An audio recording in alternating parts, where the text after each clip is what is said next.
Hello student, welcome in biology video tutorial. We are learning topic number 5, that is cell structure and organization. In this topic there are points that are the cell, kinds of cell and components of eukaryotic cell.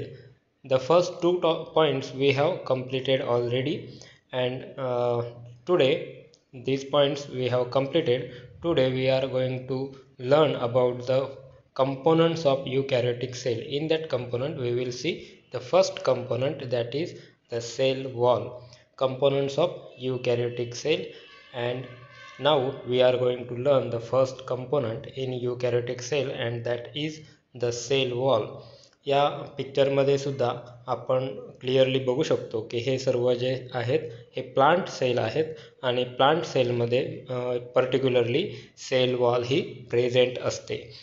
या plant सेलमध्ये ज्या सेलला definite shape देण्याचं काम हे cell wall करत असते.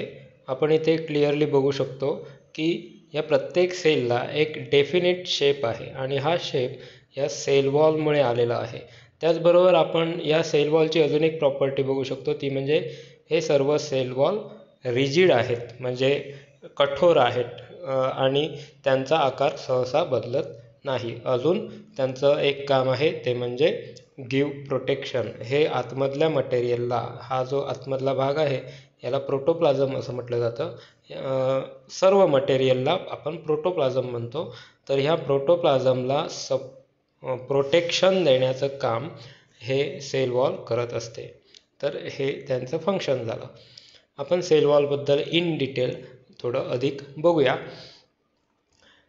Sale wall is rigid, supportive and protective outer covering of the plasma membrane. Cell wall ही plasma मेम्ब्रेनच्या बाहेरच्या बाजूला असलेली रिजिड म्हणजे कठोर असणारी, सपोर्ट करणारी आणि प्रोटेक्शन देणारी ही एक वॉल आहे. कठीण असा सबस्टन्स आहे की ज्याच्यामुळे त्यांना आधार मिळतो. प्लाझ्मा मेम्ब्रेन म्हणजेच काय, तर ह्या डायग्राममध्ये आपण जे बघतोय त्यामध्ये ब्ल्यू लाईन जी दिसते, निळ्या रंगाची लाईन आतल्या बाजूला ही जी ब्ल्यू लाईन दिसते, ही ब्ल्यू लाईन सेल मेम्ब्रेन त्याला म्हटलं जातं. त्यालाच प्लाझ्मा मेम्ब्रेन हे सुद्धा नाव आहे. तर ह्या प्लाझ्मा मेम्ब्रेनच्या बाहेरच्या बाजूला सेल वॉल प्रेझेंट असते. Particularly cell wall is present in plant cell, fungus cell and protista.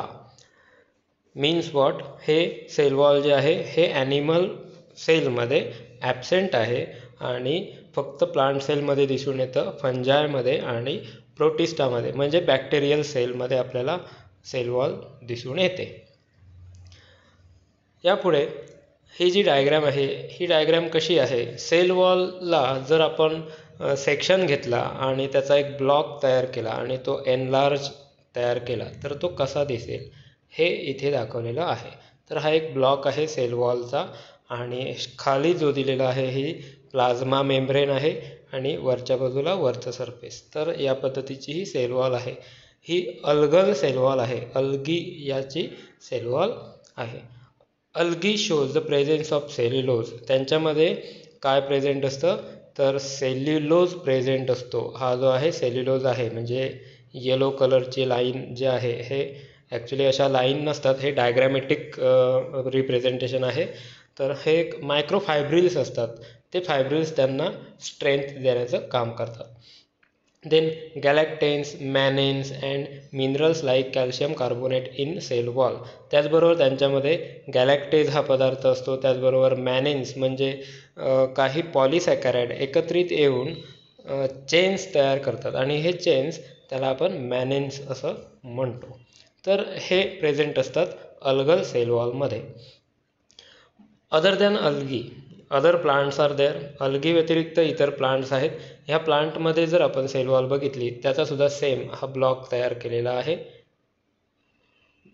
Enlarge करून, आणि तो ब्लॉक आपल्याला असा दिसेल. तर ह्या ब्लॉकमध्ये खाली जी लेयर आहे याला प्लाझ्मा मेम्ब्रेन म्हणायचं, आणि वरची जी लेयर आहे ट्रान्सपरंट त्याला मिडल लॅमेला असं म्हणायचं. मिडल लॅमेला हे प्लांट सेलमध्ये दोन जे सेल्स ॲडजेसंट एका बाजूला एक अशा सेल असतात, त्या ॲडजेसंट सेलच्या मध्ये असलेला हा वॉल आहे, त्याला मिडल लॅमेला असं म्हणायचं. In other plant, it is made up of hemicellulose, pectin, lipids and protein. इतर प्लांटमध्ये म्हणजेच अल्गी व्यतिरिक्त इतर सर्व प्लांटमध्ये हे जे सेल वॉल आहे, मधला जो भाग आहे प्रायमरी सेल वॉल आपल्याला दिसतो, तर हा हेमिसेल्युलोजपासून बनलेला आहे. त्याचबरोबर पेक्टिनपासून बनलेला आहे. ही जी पर्पल कलरची लाईन दिसते ही पेक्टिन आहे. त्याचबरोबर लिपिडसुद्धा यामध्ये प्रेझेंट असतात. तर या पद्धतीची ही सेल वॉल आहे. Microfibrils of plant cell wall shows the presence of cellulose which is responsible for rigidity. यामध्ये या पिक्चरमध्ये सुद्धा हे जे ब्ल्यू कॉलम्स दिसत आहेत मोठे, हे काय आहेत? Actually these are microfibrils. हे मायक्रोफायब्रिल्स आहेत आणि या मायक्रोफायब्रिल्समुळेच त्यांना टणकपणा येतो किंवा कठोरपणा येत असतो त्या सेल वॉलला. आपण इतर बाबतीत जर म्हणजे नेहमीच्या उदाहरणात जर काही उदाहरण घ्यायचं झालं तर दरवाजा, आपले लाकडी ज्या काही फर्निचरची सामान आहेत हे सर्व लाकडापासून बनलेले आहेत आणि ते लाकूड किती टणक असतं, तर हे टणकपणा जो आहे, हा जो टणकपणा आहे तर ह्या सेल्युलोजमुळे आलेला आहे. जे लाकूड आपल्याला दिसतं हे त्यामध्ये मॅक्झिमम पार्ट हा सेल्युलोजचाच असतो आणि सेल्युलोज हे मायक्रोफायब्रिल्स आहेत. Some of deposition of cell wall are silica in grass. ग्रासमध्ये जर आपण बघितलं तर सेल वॉलच्या बाहेरच्या बाजूला आपल्याला या पद्धतीने काटेदार काही आउटग्रोथ दिसतात आणि ह्या काटेदार आउटग्रोथ ज्या आहेत ह्या सिलिकापासून बनलेल्या असतात. त्याचबरोबर आपल्याला बांबू हे उदाहरण माहिती असेल. बांबू इज द टॉलेस्ट ग्रास. बांबू हे सगळ्यात उंच वाढणारं ग्रास आहे आणि बांबूच्या खोडामध्ये जास्तीत जास्त सिलिका आढळून येतो. तर काही सेल वॉलमध्ये सिलिकासुद्धा डिपॉझिट झालेलं असतं. त्याचबरोबर epidermal wall of land plant, जे टेरेस्ट्रियल प्लांट आहेत त्यांच्या इपिडर्मल वॉलवरती नेहमीच क्युटिन नावाचा पदार्थ दिसून येतो. क्युटिन या पिक्चरमध्ये जर बघितला तर हा ब्लॅक कलरचा आहे, हा क्युटिन आहे आणि हा एकदम वरच्या बाजूला ज्या सेल्स असतात त्याला इपिडर्मल सेल्स असं म्हणायचं. त्या इपिडर्मल सेलच्या बाहेरच्या बाजूला नेहमीच क्युटिन प्रेझेंट असतो. त्याचबरोबर in case of submerge root, काही प्लांट रूट असे आहेत की ते पाण्यामध्ये वाढतात आणि पाण्यामध्ये ते कुजू नये यासाठी प्रोटेक्टिव्ह लेअर त्या सेलवरती असतो आणि तो म्हणजे suberin. After that some plant shows the presence of wax and lignin. काही प्लांटच्या लीफवरती आपल्याला नेहमीच तेलकट पदार्थ दिसून येतात. काही प्लांटच्या लीफवरती पाणी टिकून राहत नाहीत. तर हे जे आहेत हे त्या पानांच्या सरफेसवरती वॅक्स आणि लिग्निन हे प्रेझेंट असल्यामुळे असं घडतं. तर हे सुद्धा सेल वॉलचेच काही घटक आहेत. Then the function of the cell wall, that is it gives shape to the cell and protect from the mechanical injury and infection. याचं मेन फंक्शन असं आहे, त्याला आपण सेकंडरी फंक्शन म्हणूया. मेन फंक्शन काय आहे तर it gives the rigidity and shape. Rigidity आणि शेप देण्याचं काम हे मेन आहे. आणि दुसरं फंक्शन आहे protection from the mechanical injury. या सेलला बाहेरून कोणतंही मेकॅनिकल इंजुरी पोचू नये. त्याचबरोबर या सेलमध्ये कोणतंही इन्फेक्शन होऊ नये. म्हणजे या सेलच्या आतमधला जो भाग आहे हे सगळे सेल ऑर्गनलीज वगैरे जे दिसतात या सगळ्या गोष्टींना एकत्रित मिळून एक नाव दिलेलं आहे, त्याला म्हटलेलं आहे प्रोटोप्लाझम. तर या प्रोटोप्लाझमचं संरक्षण करणे आणि त्या प्रोटोप्लाझमला इन्फेक्शनपासून वाचवणे हे या सेल वॉलचं काम आहे. In plant, cell wall shows the middle lamella, primary wall and secondary wall. Plant सेलमध्ये नेहमीच सर्व सेल्स हे एकमेकांना लागून असे प्रेझेंट असतात. त्याचबरोबर त्यांना एक डेफिनेट शेप असतो. उदाहरणार्थ या डायग्राममध्ये आपण बघू शकतो की हे प्लांट सेल आहेत 1, 2 आणि 3. तर हे 3 प्लांट सेल आहेत आणि ह्या प्लांट सेलचे तुम्ही ॲडजेसंट बाजू बघू शकता. ही त्यांची ॲडजेसंट साईड आहे. तर ह्या ॲडजेसंट साईडमध्ये जो ऑरेंज कलरमध्ये जो लेअर आहे त्या ऑरेंज कलरच्या लेअरला काय म्हणायचं, middle lamella. It is present only in the plant cell. or in the tissue which are the cells arranged as a nearby असे सेल की त्यांचे सेल हे एकमेकांच्या शेजारी अरेंज असतील त्यांच्यामध्येच आपल्याला मिडल लॅमेला दिसून येतो. After that primary cell wall म्हणजे मिडल लॅमेलाच्या नंतर जो ग्रीन पार्ट दाखवलेला आहे त्याला प्रायमरी सेल वॉल असं म्हणायचं. सेकंडरी सेल वॉल तर हा काळा भाग जो दिसतो हा सेकंडरी सेल वॉल आहे. आणि plasmodesmata, this is the wrongly labeled. Actually plasmodesmata means what? The pores in between adjacent cell. ह्या एकमेकांच्या शेजारी असलेल्या सेल्सच्या मध्ये जर पोर्स असतील तर त्याला प्लाझ्मोडेस्माटा असं म्हटलं जातं. ॲक्च्युली दिस इज द, हे जे लेबल आहे ऑरेंज कलरची लेअर जी आहे एकदम इनर साईडला त्याला प्लाझ्मा मेम्ब्रेन असं म्हटलं जातं.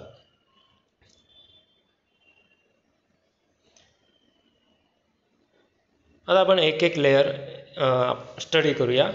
यामध्ये हा इथे सुद्धा सेम ब्लॉक दिलेला आहे, ब्लॉक ऑफ ए सेल वॉलचा ब्लॉक. हा जर अशा पद्धतीचा ब्लॉक असेल तर त्याचे हे 3 पार्ट आहेत आणि ते 3 पार्ट म्हणजे कोणते? पहिला आहे मिडल लॅमेला, वरचा ग्रीन पार्ट, त्यानंतर प्रायमरी सेल वॉल आणि प्रायमरी सेल वॉलच्या खालीच सेकंडरी सेल वॉल असते आणि त्यानंतर प्लाझ्मा मेम्ब्रेन असतं. तर हे आपण इथे बघूया. First component that is middle lamella. It is thin and lies between the 2 adjacent cell. हे पातळ असतात आणि 2 एकमेकांच्या शेजारी असलेल्या सेल्समध्ये बघायला मिळतात. It is the first structure formed from the cell plate during cytokinesis.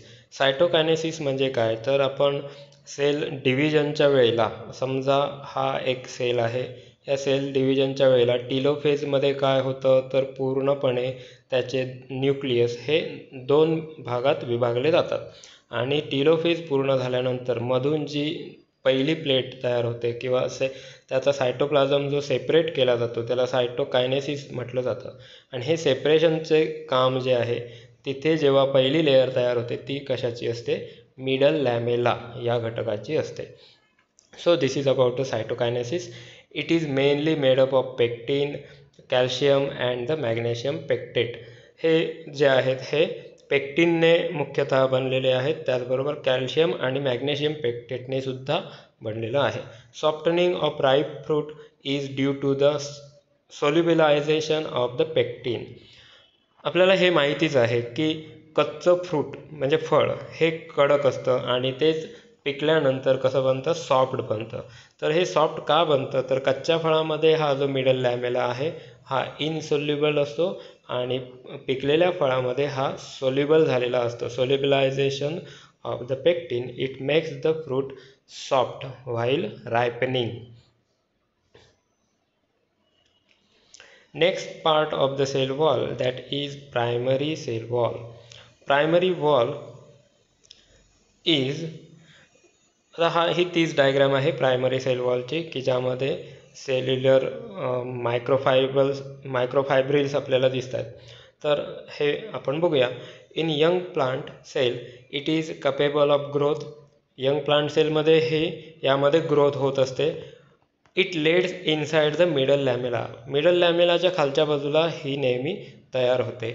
It is the only wall seen in the meristematic tissue, mesophyll, pith etcetera. Meristematic tissue म्हणजे काय? तर समजा हे प्लांट आहे, suppose that this is a plant and at the upper region it has a point where cell division is going on. याच्या एकदम shoot रिजनला नेहमीच sale division rapidly घडत असतं आणि ते जे सेल डिव्हिजन झाल्यानंतर जो फ्रेश तयार झालेले सेल्स आहेत ह्या सेल्समध्ये आपल्याला ह्या टाईपची cell wall, primary cell wall मुख्यतः दिसून येते.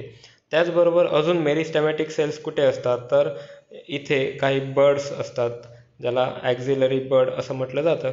तर ह्या ॲक्झिलरी बर्डच्या ठिकाणी सुद्धा ही मेरिस्टेमॅटिक सेल्स असतात. तर या मेरिस्टेमॅटिक सेलमध्ये प्रायमरी सेल वॉल मुख्यतः दिसून येतात.